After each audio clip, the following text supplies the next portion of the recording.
दोस्तों आज की कहानी का शीर्षक है पति पत्नी में लड़ाई क्यों होती है।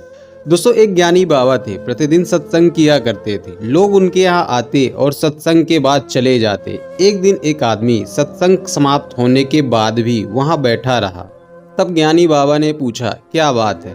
तब उसने कहा कि मैं बहुत दूर से आया हूँ, आपसे कुछ पूछना चाहता हूँ। तब ज्ञानी बाबा ने कहा, क्या पूछना है, पूछ लो।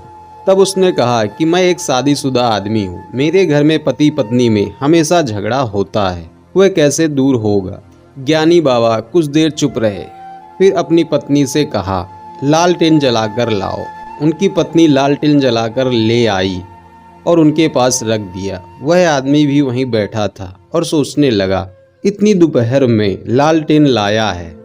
लालटेन अपने पास रखकर पत्नी से कहा, 2 गिलास दूध भी ले आओ। दूध भी आ गया। ज्ञानी बाबा ने 1 गिलास उस आदमी को दिया और 1 गिलास खुद पी गए। दूध में नमक पड़ा था। दूध पीने के बाद आदमी ने सोचा, दूध में नमक पड़ा था, फिर भी इन्होंने चुपचाप से पी लिया।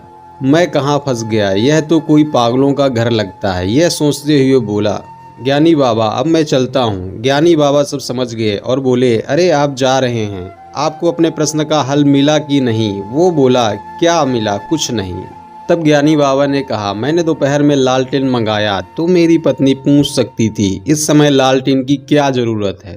दूध में नमक था लेकिन मैंने उसे पी लिया। पत्नी ने सोचा होगा किसी काम के लिए लालटेन मंगवाई होगी और दूध में गलती से नमक पड़ सकता है, इसमें झगड़े की क्या बात है। तुम भी एक दूसरे की बात को समझो तो झगड़ा नहीं होगा। इतना सुनकर वह समझ गया कि एक सफल गृहस्थ में आपसी तालमेल और विश्वास जरूरी है। गलती तो इंसान से होती रहती है, इसीलिए फल की आतुरता प्रकृति के मार्ग में सबसे बड़ी बाधा है। इसीलिए दोस्तों, अगर जीवन अच्छे से जीना है तो एक दूसरे पे भरोसा करिए, ताकि आपकी जीवन की गाड़ी हमेशा चलती